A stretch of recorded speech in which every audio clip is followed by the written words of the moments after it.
Ladies and gentlemen, I hate to be the bearer of bad news, but since we live in South Africa, when in Rome, right? I have to deliver more bad news. You know how you're watching this video right now, probably on your PC or maybe your TV or maybe your phone. You know how you can plug your phone in and just charge it, or the electricity just comes out of the wall magically as it does. Well, that might not actually continue to be the case for a long time.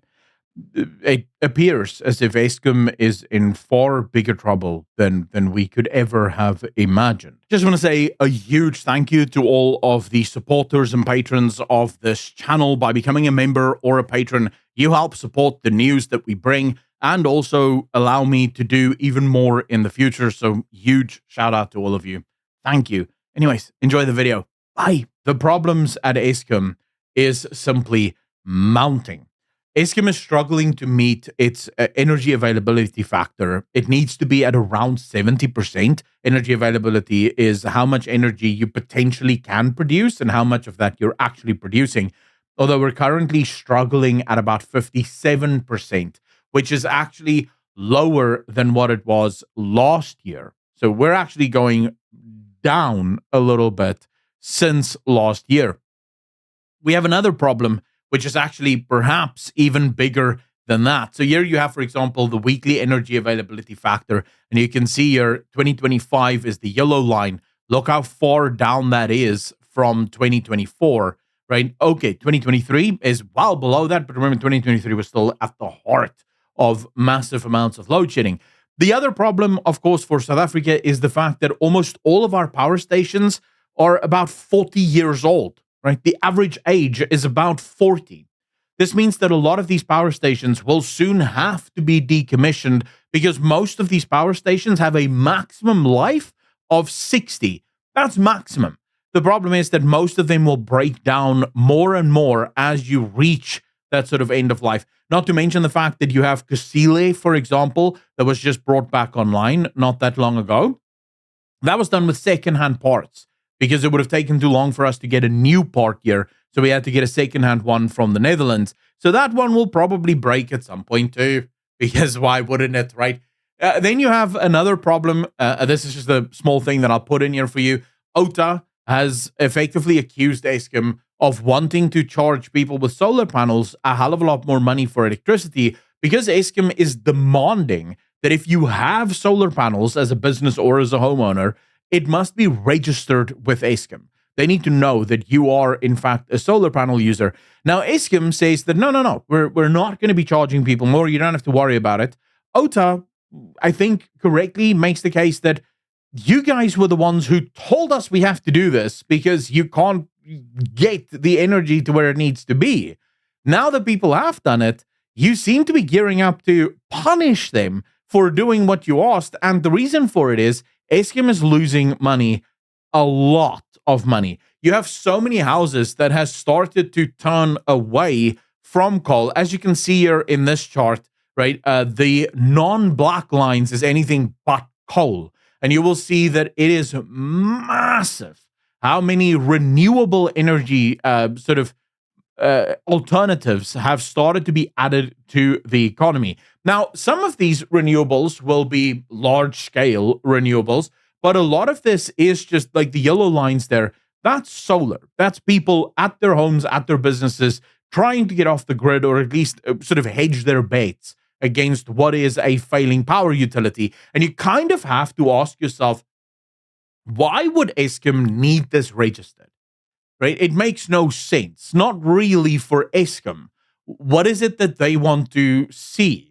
Right? And that's what OTA is warning about in this article.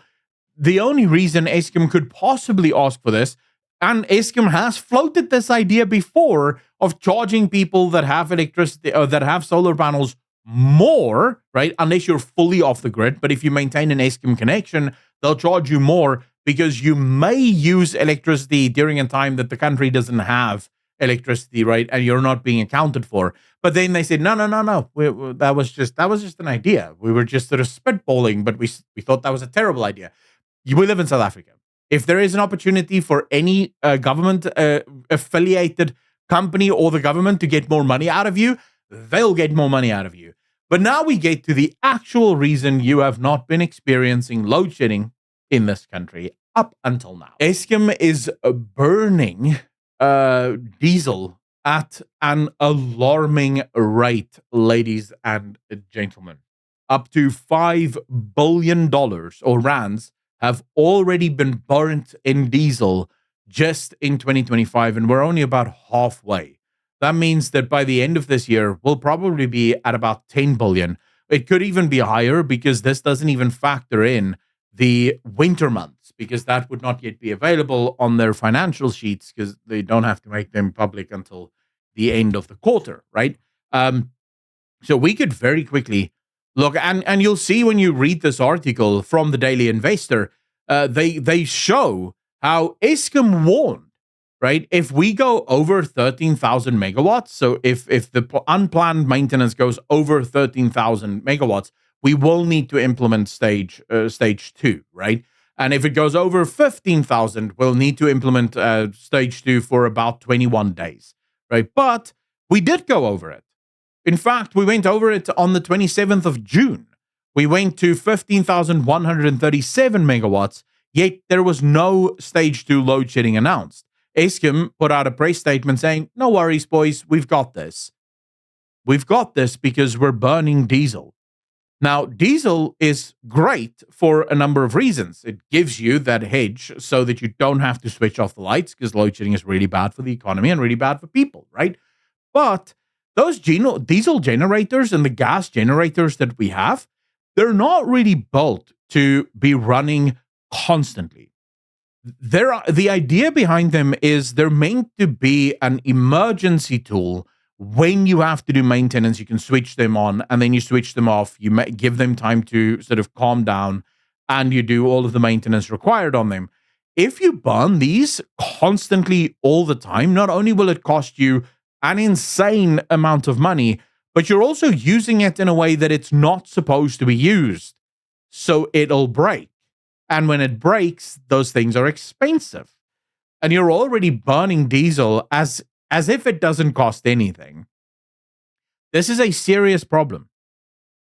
This is a very serious problem because Eskom is already indebted. And remember, the state just last year picked up half of Eskom's entire debt bill. I mean, not the state, you and me, the taxpayers of this country did that.